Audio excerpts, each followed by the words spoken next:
Boa tarde a todos, né? Nossos integrantes do grupo do narrador e as fronteiras do relato. Hoje eu estou aqui substituindo a nossa líder, professora doutora Maria Rosa, que se acha no exterior, e a minha função é exatamente continuar com a apresentação da leitura das principais obras de Rancière, e exatamente estamos focando o último episódio da série programada para este seminário. Estamos apresentando, e hoje também, blocos temáticos, né? E que estejam sempre no centro de tratamento, e um objetivo que eu coloco em relação ao que vai ser apresentado pelo doutorando Gabriel Nunes de Azevedo, né? Do Programa de Literatura e Crítica Literária da PUC São Paulo. E Rita Taliba, doutoranda do mesmo programa. Eles foram encarregados de fazer essas apresentações e, em seguida, teremos o levantamento de questões a serem discutidas, aclaradas, iluminando os conceitos tratados no capítulo do Rancière, o inconsciente estético. Esse é o centro da nossa apresentação temática.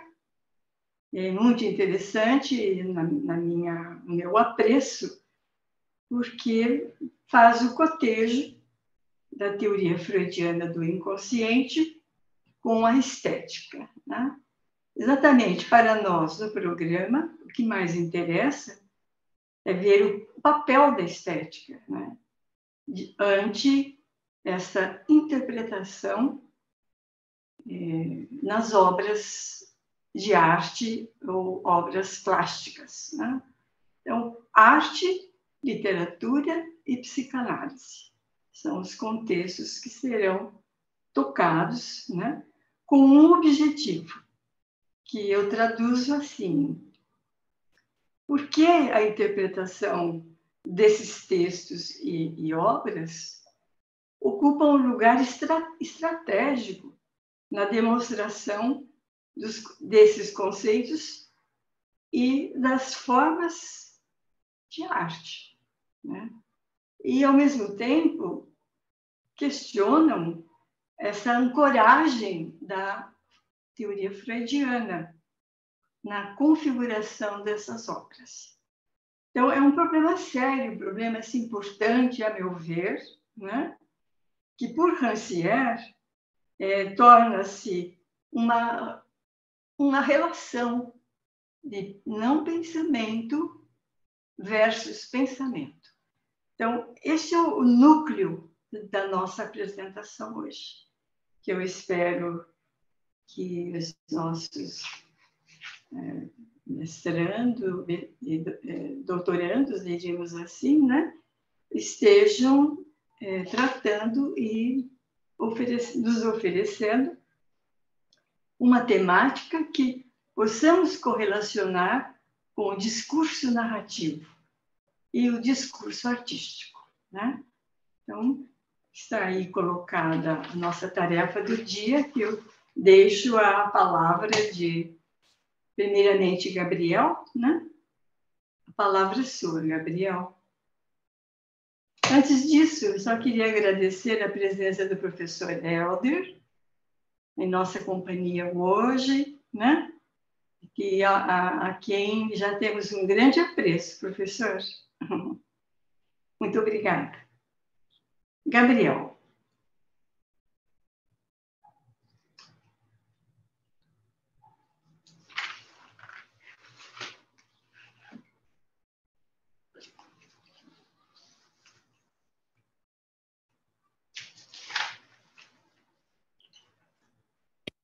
Vocês estão me vendo? Estão me ouvindo bem? Legal. Bem.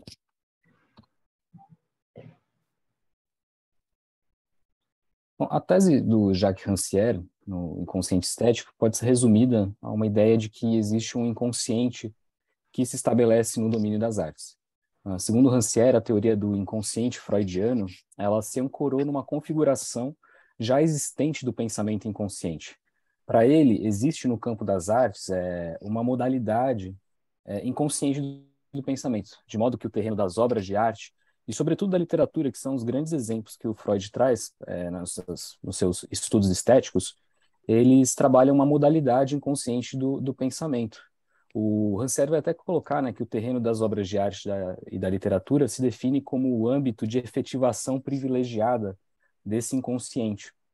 Ou seja, o Rancière explica que o inconsciente clínico freudiano ele foi fundado a partir da existência de um inconsciente que se manifesta no campo do pensamento estético. A partir desse problema, o Rancière toma como objetivo, no inconsciente estético, de identificar quais são as articulações e as relações de cumplicidade e de conflito também entre essas duas modalidades de inconsciente. E se é que são duas modalidades opostas, distintas, né? No entanto, ele não pretende, com esse livro, estender a aplicação da teoria freudiana do inconsciente ao domínio da estética. Não é uma psicanálise da estética ou vice-versa. Em linhas gerais, a gente pode até dizer, né, que o objetivo dele com o inconsciente estético é principalmente o de compreender o porquê, como a Zé já apontou, né, o porquê as obras artísticas ocupam um lugar estratégico na demonstração de conceitos e de formas de interpretação analítica na psicanálise. Bem, o Rancière ele parte do pressuposto de que a psicanálise é um desdobramento de uma revolução conceitual no domínio das artes. A esse movimento que vai ter início no século XVIII e que vai se intensificar com o romantismo europeu, ele vai nomear de revolução estética. Como o próprio nome sugere, é um movimento disruptivo, porque ele marca o momento no qual passa a se questionar o reino da poética aristotélica e os seus modelos representativos. Grosso modo, a Poética do Aristóteles, que foi publicada entre 335 e 323 a.C., ela pode ser lida como uma discussão sobre um modus operandi do que deve ser a arte trágica. Nas palavras do tradutor, o Paulo Pinheiro, tradutor do Aristóteles, a Poética é sobretudo um tratado sobre o poema mimético, isto é, sobre o poema trágico. E como a Pri também já explicou anteriormente no primeiro seminário, mas de uma forma mais extensa, mais detalhada, né? A poética tem um cunho escolar e ela faz uma sistematização muito extensa sobre o modo de composição de um poema. Já em relação à estética, existe uma certa confusão em torno do termo. Nesse ponto, o Rancière ele vai até se questionar sobre o que seria a estética, né? Seria um julgamento, né? Seria uma crítica do juízo de gosto, um julgamento das artes.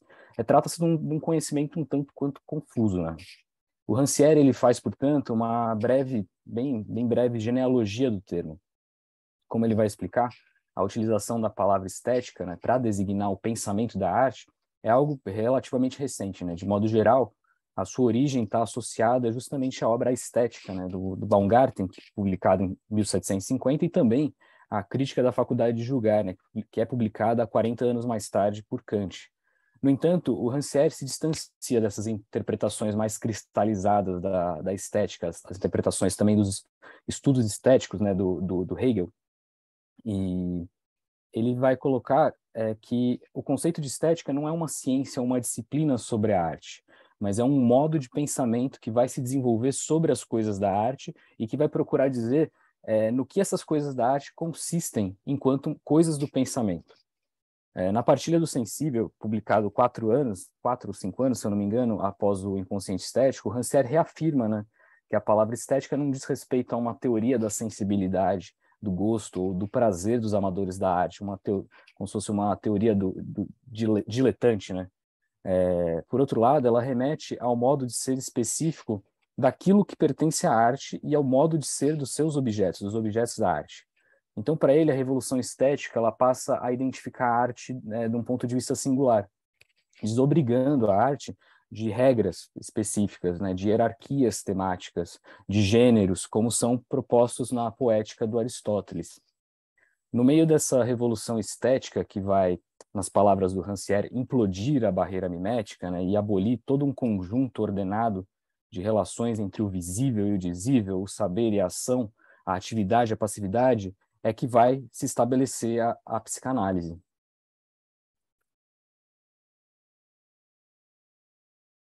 Para ilustrar a diferença entre a poética aristotélica e a estética, né, o Rancière toma como exemplo a personagem Édipo, cotejando a criação do Sófocles, né, com as modificações nela introduzidas a partir do Corneille e do Voltaire no teatro clássico francês. Trata-se de um exemplo muito emblemático, porque o Édipo, como ele coloca, é o personagem poético central na elaboração de toda a psicanálise. A partir da análise da peça de Sófocles, o Rancière ele busca compreender como certos mitos estão sujeitos a mudanças de estatuto dentro de configurações de regimes estéticos. De modo bem sucinto mesmo, a peça, que possivelmente foi interpretada pela primeira vez em 430 a.C., ela tem início com Édipo, rei de Tebas, enfrentando uma peste que chega como um castigo divino, e tem Crionte, que é o até então cunhado dele, é enviado para o santuário de Delfos, né, para indagar o que seria preciso fazer para acabar com essa peste. O oráculo, então, responde que é necessário pagar sangue com sangue, de uma maneira bem cifrada, né, pagar sangue com sangue e banir um ser impuro de Tebas.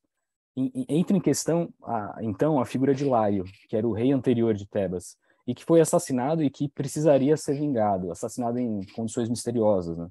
O Édipo ele vai se dispor a encontrar o culpado e a vingar a morte de Laio como se fosse o seu pai, dando início a um jogo, né, de esconde-esconde, um jogo de revelação e ocultamento, à medida que ele vai buscando a verdade. No fim, é revelado que o Laio era seu pai, e que ele o assassinou anos antes, o Édipo assassinou o Laio anos antes, fazendo da Jocasta, né, que até então era sua esposa e rainha de Tebas, a sua mãe, né? Como resolução da peça, a Jocasta se suicida e o Édipo fura os próprios olhos. Bem, em 1659, o dramaturgo Pierre Corneille ele recebeu uma encomenda de uma tragédia para as festas de carnaval. Ele decidiu então fazer uma versão do Édipo Rei. No entanto, para ele ter o sucesso desejado, ele precisou renunciar à simples transposição de Sófocles e remodelar totalmente o esquema de revelação e culpabilidade do Édipo, suprimindo alguns elementos que, de acordo com Rancière, tornariam impraticável a representação dessa peça no teatro francês da época. Sobre isso, o Rancière ele destaca uma citação do próprio dramaturgo, na qual ele comenta essa dificuldade de adaptar o Édipo, né? O Corneille escreve: dei-me conta de que aquilo que havia passado por miraculoso naqueles séculos distantes poderia parecer horrível ao nosso. Cerca de 60 anos depois da adaptação do Corneille, Voltaire enfrenta a mesma situação e ele vai realizar, segundo o Rancière, mudanças até mais drásticas no enredo do que o antecessor dele. E nesse ponto, o Rancière ele se questiona sobre o porquê a peça incomoda tanto ao ponto de precisar passar por uma higienização. Por que é um dever quase moral, uma obrigação moral do dramaturgo adaptar essa peça nesse contexto? Segundo o Rancière, o problema ou as armadilhas dessa adaptação não estava exatamente no conteúdo da peça. O que perturba os dramaturgos não é o incesto ou o parricídio cometidos por Édipo, mas sim a própria estrutura da peça. A própria estrutura da tragédia incomoda. O impasse da adaptação ele vem da ficcionalização do esquema de revelação e da fisicalidade teatral do desenlace, como escreve o Rancière. Justamente daquele esconde-esconde, do Sófocles, que é algo visto como um tema defeituoso, um defeito de tema pelos dramaturgos. Por isso a peça ela precisa ser remodelada naquele contexto, de modo a ser tornada, né, mais palatável para o gosto estético da época. Algumas cenas vão ser acrescentadas, né, outras consideradas de mau gosto, e o Rancière chama atenção para essa em especial, né, que é no momento em que o Édipo cega os próprios olhos, elas são eliminadas. Outros personagens também são acrescentados. Cria uma nova intriga, quase. Para o Rancière, eles retiram, dessa forma, ao fazer essa remodelagem, eles vão retirar o próprio pathos do saber de Édipo, né? E justamente a relação entre o que é visto e o que é dito, entre o que é dito e o que é ouvido. Esse impasse temático das adaptações de Corneille e Voltaire verifica essa hipótese de Rancière, né, de que certas narrativas e mitos eles estão sujeitos a algumas determinadas mudanças dentro da configuração de um regime estético. Segundo Rancière, o Freud é quem vai recuperar esse pathos perdido do Édipo na interpretação dos sonhos em 1900, né? Isso é algo que só se faz possível justamente graças à Revolução Estética e ao contexto hermenêutico do Freud também, no qual ele tem as referências filosóficas literárias, né, como Nietzsche, Schopenhauer, Zola, Ibsen e Strindberg.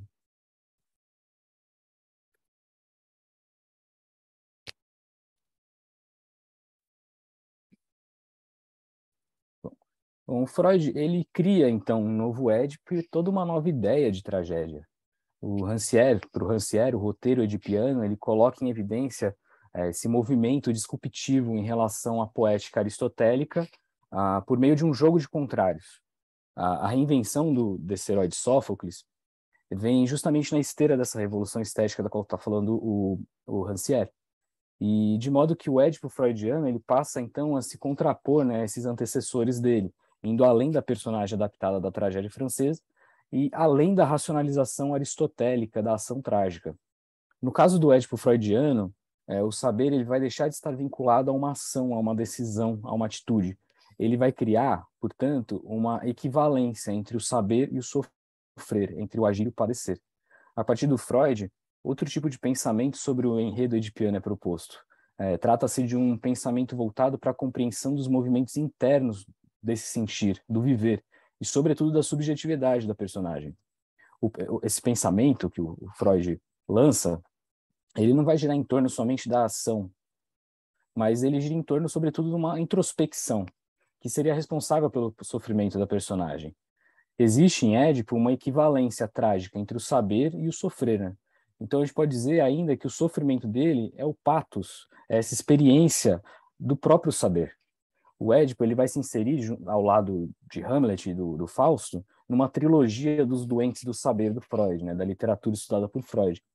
Doentes porque o saber que tanto buscavam esses personagens não vai levar eles necessariamente a uma ação heróica no mundo externo, no mundo representado. Pelo contrário, essa busca pelo saber, essa busca pela verdade, ela vai provocar a introspecção que, por sua vez, vai gerar o sofrimento da personagem. O elemento trágico, ele passa a ser, então, ele passa a vir, portanto, do ato de voltar-se para dentro de si próprio. Por isso, a atitude do Édipo, diante desse irremediável, vai ser furar os próprios olhos, para que ele não possa ver o que há fora de si. A gente pode dizer ainda que o Édipo, do ponto de vista composicional, ele é uma dobra dessa revolução estética da qual está falando o Rancière. Isso porque ele é um herói feito de uma identidade de contrários, né? Ele sabe, não sabe, age, padece. O Édipo, na perspectiva freudiana, ele pressupõe um regime de pensamento da arte que se faz a partir de um procedimento consciente e de uma produção inconsciente, de uma ação voluntária e de um processo involuntário, de uma identidade de um logos, isso é muito importante, de uma identidade de um logos e de um pathos. E nesse ponto, o Rancière ele chama atenção para o fato de que o inconsciente freudiano ele extrai desse inconsciente estético nas artes a correlação na qual o logos, a razão, né, a palavra mesmo, é imanente ao pathos, a essa paixão, a essa experiência, a esse sofrimento. Se o Édipo, então, ele ocupa um lugar nuclear na elaboração freudiana, ele se deve ao fato de que ele é o emblema desse regime da arte, dessa revolução estética.